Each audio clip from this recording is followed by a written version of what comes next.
সম্মানিত উপস্থিতি, কেমন আছেন আপনারা? আলহামদুলিল্লাহ। আজকে রংপুর শহরের এই রবার্টসনগঞ্জ এলাকায় জুমার খুতবা দিতে আসতে পেরে আমি নিজেও খুব মন থেকেই আল্লাহ পাকে শুকরিয়া আদায় করছি। আলহামদুলিল্লাহ।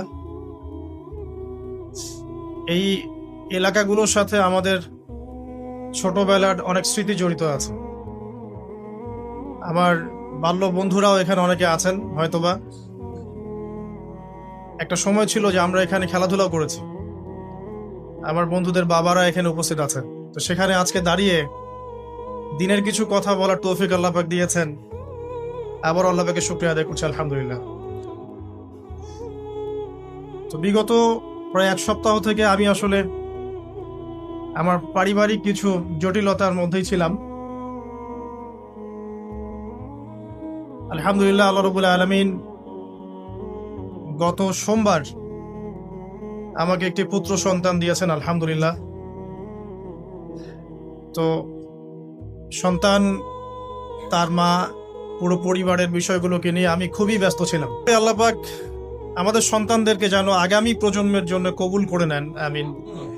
এবং তাদের হাতে আল্লাহ পাক ইসলামের পতাকা যেন বুলন্দ করেন, তাদের মধ্য দিয়ে আল্লাহ পাক আল্লাহর জমিনে তার দিন প্রতিষ্ঠা করেন, আমিন। এবং আমরা আমাদের পরিবারবর্গ, আমাদের স্ত্রী সন্তান সহ আমাদের উপস্থিত অনুপস্থিত সকলের সুস্থতার জন্য আল্লাহর কাছে দোয়া করছি। আল্লাহ পাক সবাইকে শেফায়ে কামেলা দান করুন, আমিন। বিগত 7টা দিন আমি একটা বিষয় খুব ফিল করেছি, একটা বিষয় খুব গভীরভাবে ভাবছিলাম। আমাদের এই যে জীবন, আমাদের রিজিক, আমাদের পরিবার, আমাদের সুস্থতা, আমাদের জ্ঞান, আমাদের সমাজ বলেন, রাষ্ট্র, আমাদের অর্থনীতি, এই বিশ্ব, এই সব কিছুই একটা বিষয়কে কেন্দ্র করে টিকে আছে। শুধুমাত্র একটা বিষয়ের সাথে এই পুরো মহাবিশ্ব সম্পর্কিত। আমাদের জীবনের প্রতিটা বিষয় শুধুমাত্র এবং শুধুমাত্র আল্লাহ পাকের রহমতের উপর টিকে আছে। আল্লাহ পাকের রহমত আমাদের ব্যক্তি জীবন, পারিবারিক জীবন, আমাদের দেহ, আমাদের মন, আমাদের জ্ঞান, অর্থনীতি, ব্যবসা বাণিজ্য, আমাদের রাষ্ট্র, সবকিছুর মধ্যে শুধুমাত্র আল্লাহ পাকের রহমত দিয়ে ভর্তি।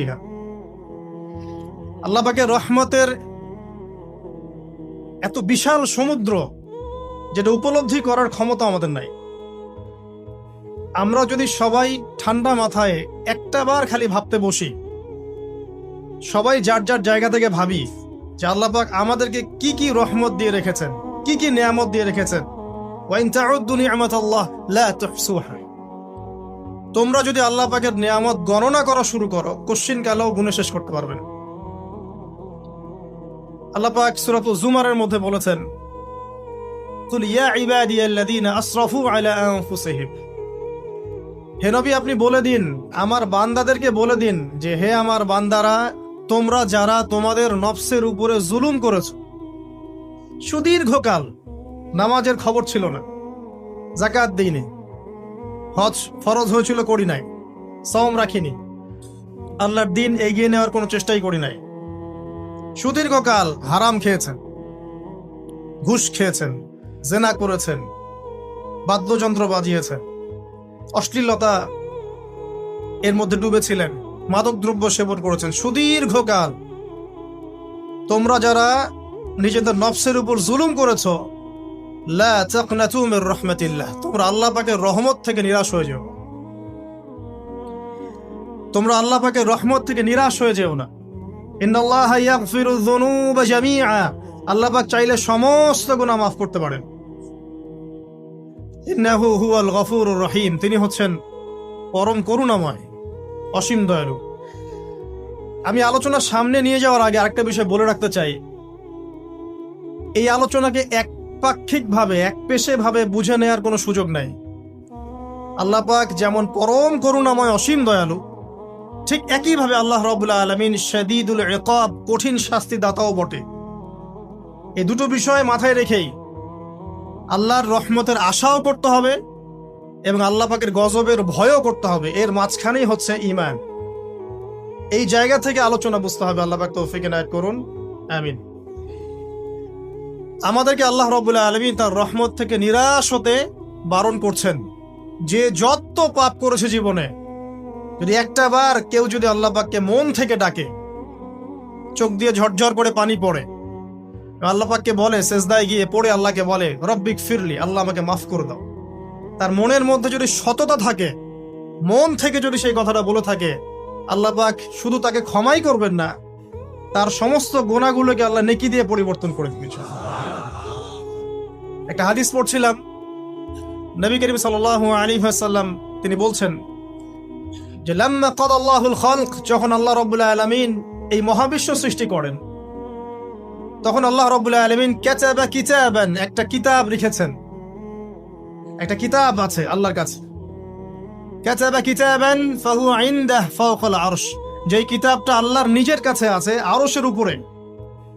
সেখানে আল্লাহ পাক লিখে রেখেছেন, কি লিখেছেন?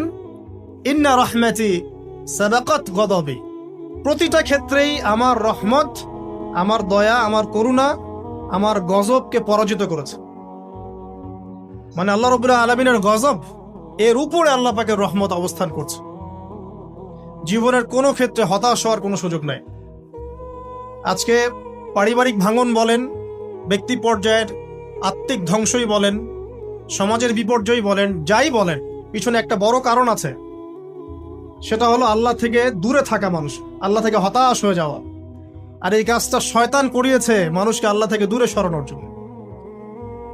কিন্তু আল্লাহ রাব্বুল আলামিনের কাছে কেউ যদি যেতে চায়, মন থেকে যদি আল্লাহকে একটা বারও ডাকে, আল্লাহ পাক এক ডাকের মাধ্যমেও তার গুনাহ মাফ করতে পারে। দুজন ব্যক্তির ঘটনা পড়লাম। একজন ব্যক্তি প্রচন্ড রকম আবেদ, প্রচুর ইবাদত করে। আপনারা জানেন ইবলিসও কিন্তু আবেদ ছিল, ইবলিস কিন্তু প্রচুর ইবাদত করেছে। এখন ওই ব্যক্তির একজন বন্ধু ছিল, এটা বানু ইসরাইলের ঘটনা। তো সেই বন্ধু পাপী ছিল, বিভিন্ন কবিরা গুনাহ করত। আর এই আবেদ ব্যক্তি বারবার তাকে নসিহত করত, গুনাহ ছেড়ে দাও, তুমি পাপ করছো, গুনাহ ছেড়ে দাও। তখন সেই ব্যক্তি যে পাপ করছে সে বলতো যে আল্লাহ কি তোমাকে আমার রক্ষক বানিয়েছেন? আল্লাহ কি তোমাকে আমার উপর দারোগা বানিয়েছেন? আমাকে আল্লাহর হাতে ছেড়ে দাও, আমাকে নসিহত করতে শোনা। একদিন এই আবেদ ব্যক্তি তার বন্ধুকে একটা জঘন্য পাপ করতে দেখলো, এমন একটা পাপ যেটা দেখে তার মনে ধারণা আসলো এটা চরম জঘন্য একটা কাজ। তখন সে মুখ ফসকে বলে ফেললো যে আল্লাহ তোকে আর মাফ করবে না, আল্লাহ তোকে জান্নাত দিবে না। আল্লাহ রাব্বুল আলামিন মালাকুল মউতকে এই দুজনের কাছে পাঠালেন, দুজনের রূহকে কবজ করা হলো। এবার আল্লাহ পাক তার সামনে তাদেরকে উপস্থাপন করে বললেন যে তোমাকে আমার রহমত সম্পর্কে কে গ্যারান্টি দিয়েছে যে আমি কাউকে রহমত করব কি করব না? যাও, আমি তোমাকে জাহান্নামে পাঠালাম, আর ওই ব্যক্তি যে আমার রহমত প্রত্যাশা করেছে আমি তাকে জান্নাত দিয়ে দিলাম। দেখুন, এই হাদিসটা শুনলে মনে হয় বাহ্যিক হয়তো বা মুখের একটা কথার কারণেই সে জাহান্নামে চলে গেল। আসলে বিষয়টা এমন নয়। বিষয়টা আমি আপনাকে বোঝাচ্ছি। বিষয়টা হচ্ছে ইবলিসের মতো। ইবলিস কিন্তু শুধু মন থেকেই বলেনি যে খলাকতানি মিন নার ওয়া খলাকতাহু মিন তিন, আমি কেন তাকে সিজদা করব আদমকে, আদম তো মাটির তৈরি আর আমি তো আগুনের তৈরি।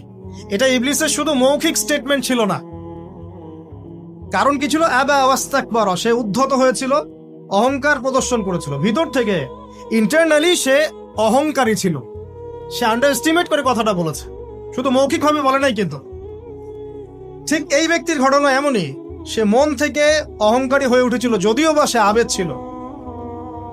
এখানে আমরা যারা প্র্যাকটিসিং মুসলিম হওয়ার চেষ্টা করছি, আমাদের জন্য এখানে নিদর্শন আছে। অচত নামাজ পড়েই ভেবে বসবেন না যে অনেক কিছু করে ফেলছে, এক চিল্লা দিয়ে মনে করে ফেলবেন না যে দিনের জন্য অনেক কিছু করে ফেলছে। একটা হজ করেছেন, ওমরা করেছেন, সিয়াম রেখেছেন, দিনের জন্য দান সদকা করেছেন, একটা মাদ্রাসা মসজিদ করেছেন, ভেবে বসবেন না আপনি সব অনেক কিছু করে ফেলেছেন এবং অন্যরা সব ককরোচ তেলাপোকা, ওরা জাহান্নামে যাবে, এমনটা মনে করবেন। জানি না আমরা যে কার আমলের কতটুকু আল্লাহর কাছে কবুল হচ্ছে। তো এখানে এই ব্যক্তির সমস্যা ছিল এই, সে নিজের আমলটাকে অনেক ভারী মনে করছিল এবং সে স্টেটমেন্ট দিয়ে ফেললো যে তোকে আল্লাহ পাক মাফ করবে না। এই একটা কথা মন থেকে বলার কারণে তার ইহকাল পরকাল দুটা বরবাদ হয়ে গেল, সে জাহান্নামে চলে গেল। ঠিক আরেক ব্যক্তির ঘটনা আছে এমন, এগুলো সবগুলো রেফারেন্স আছে। এক ব্যক্তি প্রচুর ইবাদত করত, আল্লাহ পাক তার ইবাদত করার জন্য পাহাড়ের চূড়ায় একটা সুন্দর ব্যবস্থাও করে দিয়েছিলেন, সেখানে ডালিম গাছ হতো, ঝর্ণা আসতো, খাবারের কোনো অভাব নাই। হাদিস এসেছে 500 বছর সে ইবাদত করেছে। কত বছর? কিয়ামতের মাঠে এই ব্যক্তির অবস্থা এমন হবে, তাকে জান্নাতে প্রবেশ করানোর জন্য নিয়ে যেতে বলা হবে যাও আমার রহমতে জান্নাতে চলে যাও। আল্লাহ পাক তাকে এই কথাটা বলবেন, কিন্তু এই ব্যক্তি বলবে আমার আমলের কারণে আল্লাহ পাক বলবেন আমার রহমতে জান্নাতে চলে যাও। ব্যক্তি বলবে আমার আমলের কারণে। আল্লাহ রাব্বুল আলামিন তখন তাকে দেওয়া সমস্ত নেয়ামত গুলোকে এক পাল্লায় করবেন আর তার সমস্ত আমলকে আরেক পাল্লায় করবেন। একটা চোখের যে নেয়ামত আল্লাহ পাকের, সমস্ত আমল ও 500 বছরের ইবাদত এতটুকু হয়নি। তারপর তাকে বলা হবে ওকে জাহান্নামে নিয়ে যাও।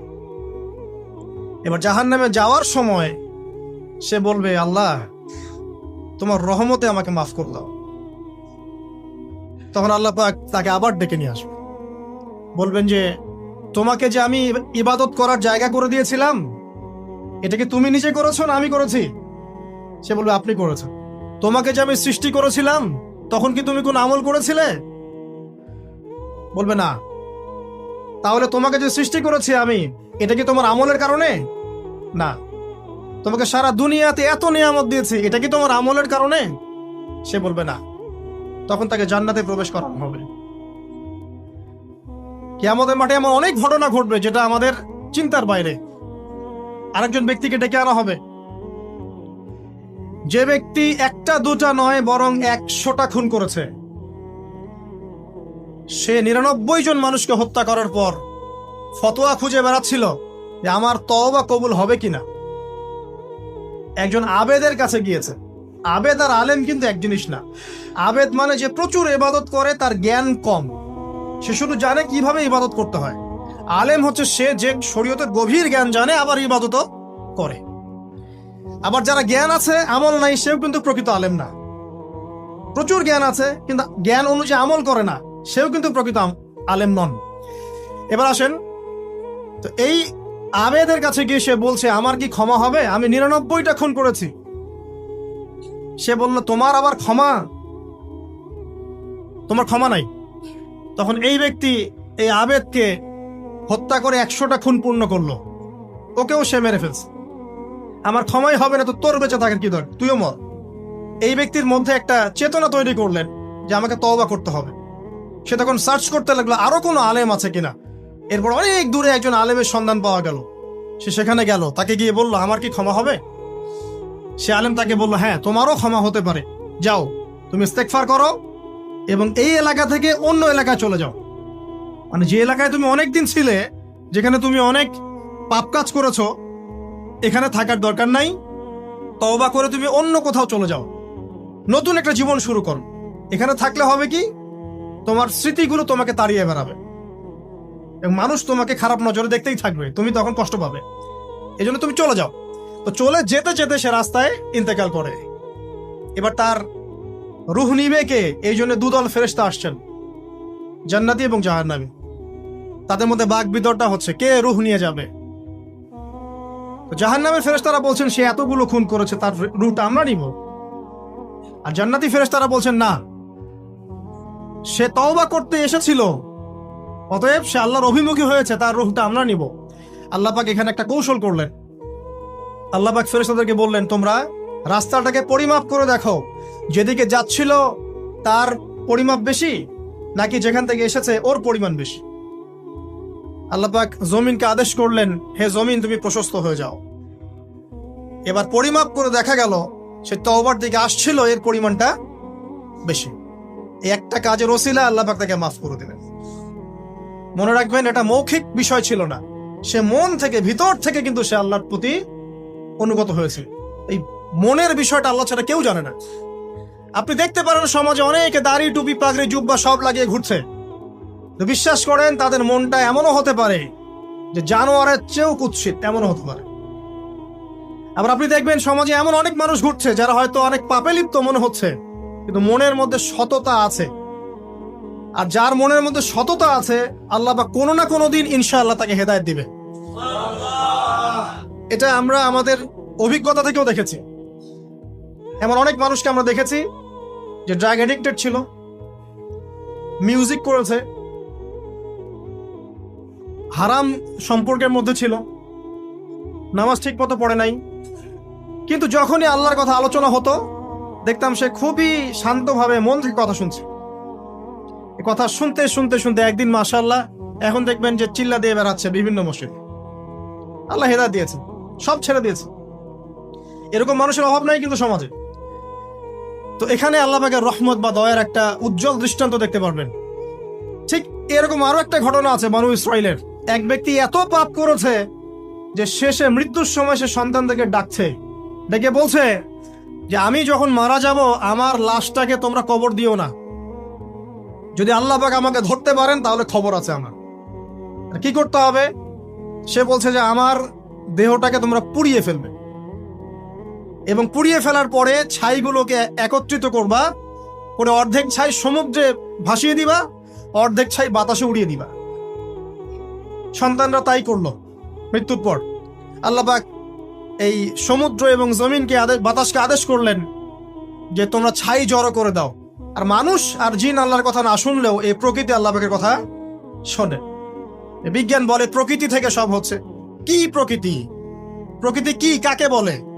মানুষকে আল্লাহর ইবাদতকে বাদ দিয়ে প্রকৃতি পূজায় নিয়ে গেছে। এই পুরো প্রকৃতি আর মহাবিশ্বে এক আল্লাহর ইবাদত করে। কে সৃষ্টি করলো প্রকৃতি? প্রাকৃতিক ভাবে হয়েছে সবকিছু বলে, আল্লাহ থেকে হয়েছে বলা যাবে না। বললে আপনি মৌলবাদী হয়ে যাবেন। আল্লাহ শব্দ ইউজ করলে আপনি মৌলবাদী হয়ে যাবেন। ধর্মতাত্ত্বিক শব্দগুলোকে আস্তে আস্তে উঠিয়ে দেওয়া হয়েছে। দেখবেন যুক্তি, বিজ্ঞান, দার্শনিক শব্দগুলোকে আনা হয়েছে। এটাও টেকনিক্যালি করা হয়েছে। কোন সেকুলার মিডিয়াতে আপনি দেখবেন না ইনশাআল্লাহ বলছে। ইনশাআল্লাহ প্রমাণ করবে যে আপনি আস্তিক না নাস্তিক। তো প্রকৃতিকে আল্লাহ পাক আদেশ করলেন এই সমুদ্র ছাই জড়ো করো, এই বাতাস ছাই জড়ো করো। তারা ছাই জড়ো করে দিল। এই ব্যক্তিকে বলা হচ্ছে তুমি জীবিত করে আল্লাহ পাক বলছেন তুমি যে এই কাজটা করেছিলে, লিমা ফাআলতা হাদা, তুমি এই কাজটা কেন করেছো? তখন এই ব্যক্তি উত্তর দিচ্ছে মিন খাশিয়াতিকা ইয়া রাব্বি ওয়া আনতা আ'লাম। হে আল্লাহ, আমি আমার বুঝে যা এসেছে আপনার ভয়েই আমি এই কাজটা করেছি, আর আপনি খুব ভালো করেই জানেন যে আমি আপনার ভয়ে করেছি নাকি অন্য কোনো কারণে করেছি। মানে আপনি আমার মনের কথা জানেন। আল্লাহ পাক তাকে মাফ করে দেন। আপনাদেরকে আমি সেই ব্যভিচারী মহিলার কথাও মনে করাই, যে ছিল একজন প্রস্টিটিউট মহিলা, পতিতা, যেটা আমরা বলি সমাজের ভাষায়। যদিও এখন নতুন শব্দ এসেছে সেক্স ওয়ার্কার বা যৌনকর্মী, এবং এগুলোকে আমরা এখন প্রমোট করছি। আমরা এখন অশ্লীলতাকে প্রমোট করছি। এই কথা বলতে আমাদের বুক কাঁপা উচিত নয় যে আমরা এখন অশ্লীলতাকে প্রমোট করছি। আমরা এখন কাপড় খোলার সংস্কৃতি দিকে যাচ্ছি। যে কাপড় খুলে দিয়েছিল ইবলিস। ইবলিস আমাদের বাবা মার কাপড় জান্নাতে খুলে দিয়েছিল, এটা কি জানেন? ফল খাওয়ার পরে এই ফল খেতে কে প্রলুব্ধ করেছে? ইবলিস। গাছের কাছে গিয়ে ফল ভক্ষণ করার পর সর্বপ্রথম আমাদের পিতামাতার গা থেকে কাপড় খুলে পড়ে গেছে। আমাদের পিতামাতাকে মহাবিশ্বে নগ্ন করে দিয়েছে ইবলিস, আর তার অনুসারীরা এই জমিনে আদম সন্তানদেরকে নগ্ন করছে এখন। অতএব এই যে একটা ট্রেন্ড এখন চলছে, দেখবেন হারাম রিলেশনশিপকে মিডিয়ার মধ্য দিয়ে প্রমোট করা হচ্ছে, মনে হয় একটা স্বাভাবিক বিষয়। কোনো বিষয় না এটা, যে কেউ জেনাই করতে পারে। জেনা, পর্ন খুব নর্মাল। হালাল ভাবে যদি আপনি বিয়ে শাদী করতে যান তখন সমস্যা হচ্ছে। হালাল ভাবে যদি আপনি বিয়ে করতে যান তখন সমস্যা হচ্ছে। হারাম ভাবে আপনি যা ইচ্ছা তাই করতে পারেন, সমাজে কেউ কিছু বলছে না। এখন বলছে এগুলো স্বাধীনতা। সুবহানাল্লাহ, কোন স্বাধীনতা? স্বাধীনতা বলে কোনো শব্দ নাই মহাবিশ্বে। এই পুরো বিশ্বের সমস্ত মানুষ আল্লাহর অধীনে পরাধীন। এই বিশ্বে যত মানুষ বসবাস করছে এখন, এরা কেউই স্বাধীন নয়, না কেউ স্বাধীন ছিল, না আছে, না থাকবে। সবাই আল্লাহ পাকের দাসত্বের অধীনে পরাধীন। স্বাধীন সেই এই পৃথিবীতে যে ব্যক্তি শয়তানের তাবেদারি করে ও নফসের তাবেদারি করে, ও তো স্বাধীন, যা ইচ্ছা তাই করতে পারে। এই যে অশ্লীলতার প্রমোটিংটা চলছে, এটাকে পারিবারিকভাবে বন্ধ করতে হবে। আল্লাহ পাক আমাদেরকে বোঝার তৌফিক দান করুন। এগুলো যত বাড়বে সমাজে মহামারী আসবে, দেখে নিয়ে মহামারী আসবে, দুর্ভিক্ষ আসবে, সমাজে এমন সব রোগ ব্যাধির জন্ম হবে যেগুলো নামও শোনে নাই মানুষ কখনো, এবং সামনে ভূমিধস অপেক্ষা করছে, এগুলো আসবে। যাই হোক, ওই মহিলা, যে ব্যক্তি একজন যৌনকর্মী ছিল, বা যেটা আমরা বলি ব্যভিচারিণী মহিলা ছিল, একটা কুকুরকে দেখেছে সে পানি পান করার জন্য তৃষ্ণার্ত, সে এটাতে মায়া করে, দয়া করে তার মোজাটাকে নামিয়ে এই কূপ থেকে পানি উঠিয়ে কুকুরকে পান করিয়েছে। এই একটা কাজের বদৌলতে আল্লাহ রাব্বুল আলামিন এই ব্যভিচারী মহিলাকে মাফ করে জান্নাত দিয়ে দিয়েছে। হাদিসে এটাও এসেছে, নবী সাল্লাল্লাহু আলাইহি ওয়াসাল্লাম বলেছেন, ইরহামু মান ফিল আরদ, তোমরা সবাই জমিনবাসীর প্রতি রহম করো। জমিনে মুসলিমই থাকতে হবে, তাদের প্রতি রহম করতে হবে এমন নয়, জমিনবাসী যারাই আছে সবার প্রতি রহম করো, জাতি, ধর্ম, বর্ণ নির্বিশেষে। এমনকি পশু পাখির প্রতিও দয়া করো। ইরহামু মান ফিল আরদ, জমিনে যারা আছে সবার প্রতি রহম করো। ইয়ারহামুকুম মান ফিস সামা, যিনি আসমানে আছেন তিনি তোমাদের প্রতি রহম করবেন ইনশাআল্লাহ। ইসলাম এই কথাগুলো বলেছে 1400 বছর আগে। আজকের এই বিশ্বের সোকল্ড এই মডার্ন বিশ্বে, যেখানে মানুষের রক্তের কোনো দাম নাই, সেখানে ইসলাম পশু পাখির অধিকার নিয়ে কথা বলেছে 1400 বছর আগে।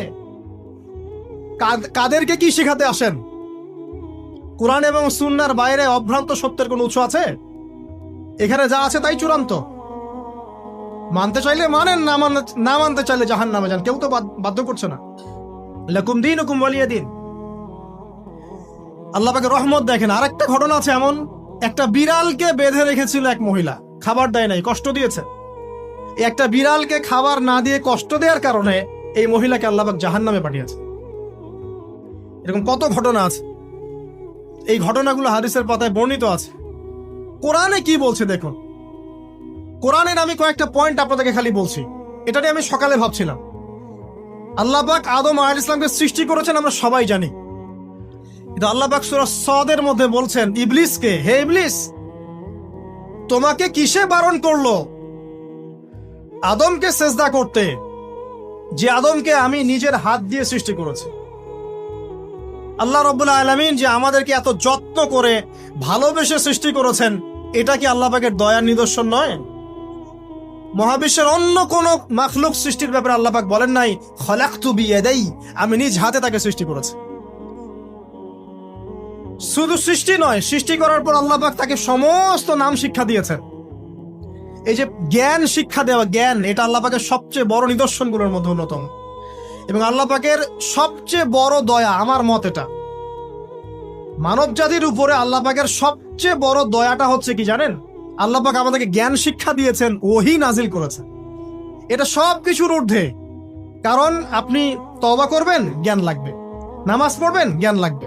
রোজা রাখবেন, জ্ঞান লাগবে। যাকাত দিবেন, ইলম লাগবে। আপনি দিনের যে কোনো আমল করেন, ইলম লাগবে। জান্নাত জাহান্নামের পথ খুঁজে পেতে হলে ইলম লাগবে। দেশ চালাবেন, ইলম লাগবে। অর্থনীতি চালাবেন, ইলম লাগবে। ইলম ছাড়া কিছু নাই, ইলমের উপরে কিচ্ছু নাই। এই ইলমটা আল্লাহ পাক কাকে শিক্ষা দিয়েছেন? আদম আলাইহিস সালামকে। আমরা তো শিখেছি সমাজবিজ্ঞান বইগুলোতে যে আমাদের পূর্বপুরুষরা নাকি গুহায় থাকতো আর গাছের ছাল পাতা খেয়ে থাকতো, তাই না? লতা পাতা খেয়ে থাকতো, গাছের ছাল পাতা খেয়ে থাকতো, পোশাক পরতো আর কি। বোগাস, ডাহা, মিথ্যা কথা।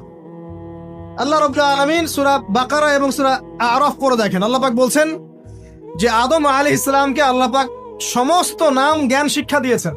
মহাবিশ্বের যে প্রয়োজনীয় জ্ঞানগুলো আছে সেগুলো আল্লাহ পাক আদমকে শিখিয়েছেন আলাইহিস সালাম।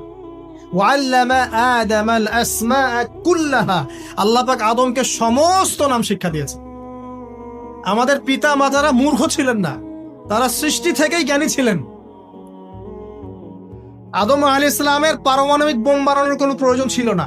ছিল? বানান নাই। আপনার মধ্যে এই জ্ঞানটা আসছে কিভাবে? বাই ডিএনএ আপনি জ্ঞান পাচ্ছেন, কারণ আমরা আদম সন্তান।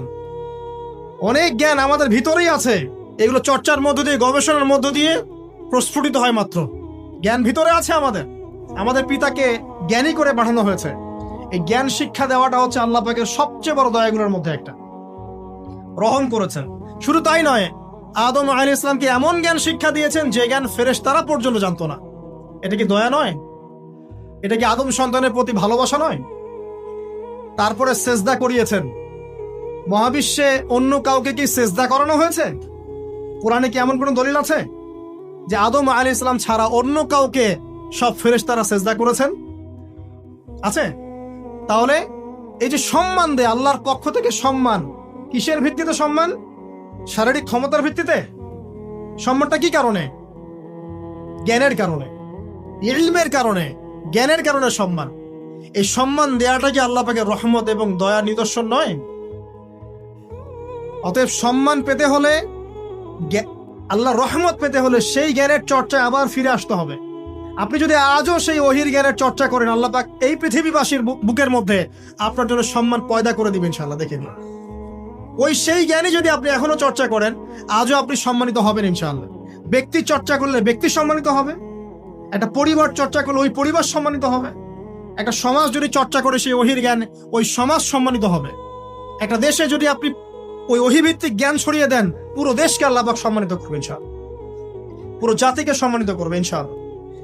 আরো সামনে যান, এই যে আদম এবং হাওয়া আলাইহিস সালাম গাছের কাছে চলে গেলেন, ফল খেয়ে ফেললেন, কারণ আমরা আদম সন্তান, ভুল করি। আল্লাহ পাক সাথে সাথেই বহিষ্কার করে দিয়েছেন? না, আল্লাহ পাক তওবা করার জন্য কালিমা শিখিয়ে দিয়েছেন। সুবহানাল্লাহ, তাদের কালিমা জানা ছিল না। আল্লাহ পাক বলছেন ফাতালাক্কা আদম মির রাব্বিহি কালিমাত। আল্লাহ পাকের কাছ থেকে আদম আলাইহিস সালাম কিছু বাক্য শিখে নিলেন, যেই বাক্য দিয়ে ফাতাবা আলাই, সে আল্লাহর কাছে তওবা করল। কোন সেই বাক্য? সূরা আরাফে আছে, রব্বানা যালামনা আনফুসানা ওয়া ইল্লাম তাগফির লানা ওয়া তারহামনা লানাকুনান্না মিনাল খাসিরিন। এই দোয়া কে শিখিয়ে দিয়েছে? আল্লাহ। এই তওবার বাক্য যে শিখিয়ে দেয়, এটা কি দয়ার পরিচয় নয়? আমরা আল্লাহর কাছে ফিরে যাব, তওবা করব, ইস্তেগফার করব, এই জ্ঞানটা শিখিয়ে দেয়া কি আল্লাহ পাকের দয়ার পরিচয় নয়? তাহলে আমরা কিভাবে ক্ষমা চাইতাম? কিভাবে ক্ষমা চাইলে আল্লাহ পাক সমস্ত গুনাহ মাফ করবেন, এই পদ্ধতিগুলো বলে দেয়া কি আল্লাহ পাকের দয়ার পরিচয় নয়? তারপর সামনে যান, পৃথিবীতে নামিয়ে দিয়ে আল্লাহ পাক ক্ষান্ত হয়ে যাননি। আল্লাহ রাব্বুল আলামিন আসমান থেকে হেদায়েতের গ্রন্থ পাঠিয়েছেন, বলেছেন এই গ্রন্থের মধ্যে যা আছে মেনে চললে তোমরা আবার জান্নাতে ফিরে আসবে ইনশাআল্লাহ। আল্লাহ পাক আদম এবং হাওয়া আলাইহিস সালাম এবং আদম সন্তান সবাইকেই সৃষ্টি করেছেন, উদ্দেশ্য হচ্ছে আল্লাহ পাক আমাদেরকে জান্নাত দিতে চান। আল্লাহ পাক চান যে আমরা যেন জান্নাতে যাই। যদি আমরা জান্নাতে যেতে না পারি পরকালে, একটা কারণে যেতে পারবো না, অন্য একটা কারণ, সেটা হলো আমাদের নিজের দোষে। একটা কারণ, যারা জাহান্নামে যাবে মানুষ এবং জিনদের মধ্যে, নিঃসন্দেহে মহাবিশ্বে তারা ছাড়া জাহান্নামে যাওয়ার উপযুক্ত কেউ ছিল না। ও জাহান্নামে যাওয়ার উপযুক্ত ছিল বলেই আল্লাহ পাক তাকে জাহান্নামে পাঠাবেন। আর যারাই জান্নাতে যাবে প্রত্যেকেই শুধু আমলের বদৌলতে যাবে না, বরং আল্লাহ পাকের রহমতেই যাবে। আল্লাহ পাকের রহমত যাদের উপরে বর্ষিত হবে তারাই জান্নাতে যাবে ইনশাআল্লাহ। কে আমল দিয়ে যেতে পারবে? যত আমলই করি বলা যাবে না এই আমলের বদৌলতে জান্নাতে যেতে পারবো। আল্লাহ পাক দয়া না করলে হবে না। আল্লাহ পাক চান যে আদম সন্তান যেন জান্নাতেই যায়। এই কারণেই সৃষ্টি করা, এই কারণেই আপনার ওহীভিত্তিক গ্রন্থগুলো পাঠানো, এই কারণে নবী রাসূল পাঠানো, আলেম ওলামা সৃষ্টি করা, মানুষকে সতর্ক করা, হায়াত দেয়া, বারংবার জীবনে চলতে ফিরতে আপনাকে অ্যালার্ম করা হয়, আল্লাহর পথে ফিরে আসেন, আল্লাহর পথে ফিরে আসেন। অ্যালার্ম করা হয় না? বিপদ দিয়ে আপনাকে অ্যালার্ম করা হয় আল্লাহর পক্ষ থেকে। আপনি চলতে পথে হোঁচট খান, আল্লাহ আপনাকে অ্যালার্ম দেন, ফিরে আসো। চলছেন বিপথে, আল্লাহ পাকে অ্যালার্ম দেন, ফিরে আসো। আল্লাহ পাকের পক্ষ থেকে কিন্তু এগুলো আসে।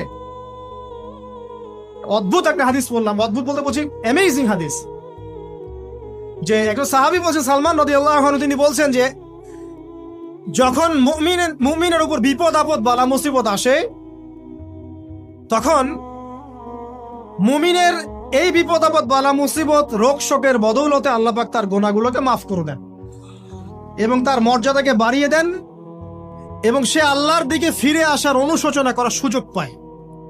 আর যখন কাফের মুশরিক বা ফাসেক মানুষকে এইসব রোগ ব্যাধি বিপদ আপদ বালা মুসিবত ঘিরে ধরে, তার দৃষ্টান্ত সেই উটের ন্যায় যে উটটাকে তার মালিক বেঁধে রেখেছে এরপর ছেড়ে দিয়েছে। সে উটটা বুঝতেও পারলো না কেন তার মালিক তাকে বেঁধে রাখলো আর কেনই বা তাকে ছেড়ে দিল। কথাটা কি বুঝতে পারছেন? যারা আল্লাহ দ্রোহী তাদের উপর যখন বিপদ আপদ বালা মুসিবত আসতে থাকে তারা বুঝে না যে কি জন্য আসলো আর কেন চলে গেল। কিন্তু মুমিন ব্যক্তি যারা মুসলিম আল্লাহর অনুগত, তাদের বিষয়টা হচ্ছে এমন, বিপদ আপদ বালা মুসিবত রোগ ব্যাধি তাদেরকে আল্লাহর দিকে ফিরিয়ে নিয়ে আসবেন। দেখুন, এই যে পৃথিবীতে নামিয়ে দেয়া, এরপর আল্লাহর পক্ষ থেকে ঐশী গ্রন্থগুলো পাঠানো, নবী রসুল পাঠানো, আলেম ওলামা পাঠানো, আপনাকে হায়াত দেয়া, আপনাকে রিজিক দেয়া, এই শ্বাস নেয়ার ক্ষমতা দেয়া, আপনাকে জ্ঞান বুদ্ধি দেয়া, বিবেক দেয়া, যে আমি তার পাশে লাউ গাছ উৎপন্ন করলাম। কোন গাছ? খেতে পারেন, এর শাক এবং এই যে ফল, এটার মধ্যে নিঃসন্দেহে এমন এমন কিছু উপাদান আছে যেটা হয়তো আমরা জানিও না, আবিষ্কার করা হয়নি। তিনি সুস্থ হয়ে গেলেন, আলহামদুলিল্লাহ। কোথায় যাবেন? যে কোনো জায়গায় যান। নবী ঈসা আলাইহিস সালামকে চতুর্দিক থেকে আক্রমণ করছে ইহুদিরা। আল্লাহ রাব্বুল আলামিন তাকে এমন হেফাজত করলেন, তার কাছে তাকে উঠিয়ে নিলেন। এটা কি দয়ার পরিচয় নয়? এই যে একটু আগে তেলাওয়াত করলো শুরুর আগে নবী মুসা আলাইহিস সালামের ঘটনা। বনু ইসরাইল একটার পর একটা অবাধ্যতা করেই গেছে। আল্লাহ পাক তারপরেও তাদের কাছে নবী পাঠিয়েছেন, নবী মুসাকে পাঠিয়েছেন। ফেরাউনের মতো জালেম শাসকের হাত থেকে বনু ইসরাইলকে আল্লাহ পাক উদ্ধার করেছেন। এটা কি